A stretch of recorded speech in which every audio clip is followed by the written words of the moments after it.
Today I'm going to talk about wise livelihood. And money is kind of like credit. So I'm going to speak about all the ways in which we can live deeply into our livelihood, living our livelihood. And then I'll show a way of doing like a confession practice to refine where there may have been not such wisdom in the cultivating livelihood. And all this is for the sake of giving ourselves undivided attention in an area so that we can be more present where there might have been separation.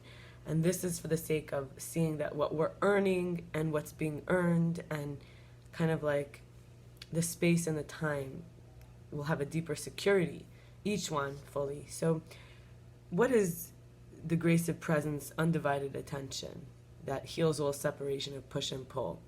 And this is when we look at relationship, there's two. There's one and the other. There's always an other relationship. There's relating, one relating to two, two relating to one.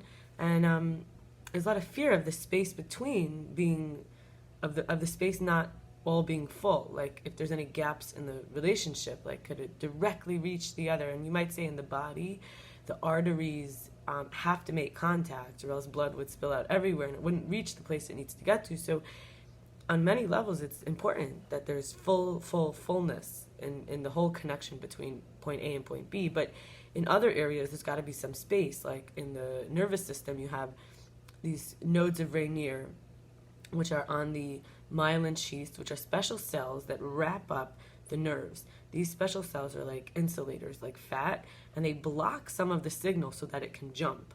And this is very interesting because it allows for,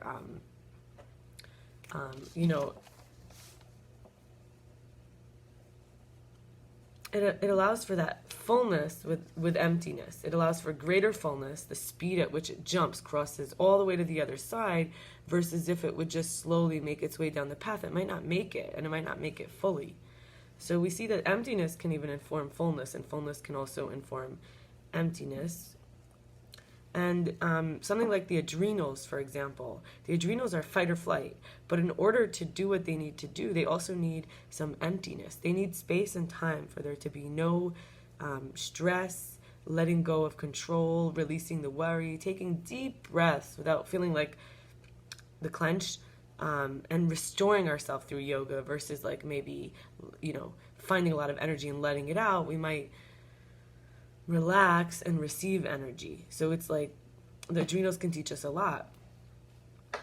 Then we have the idea of poverty.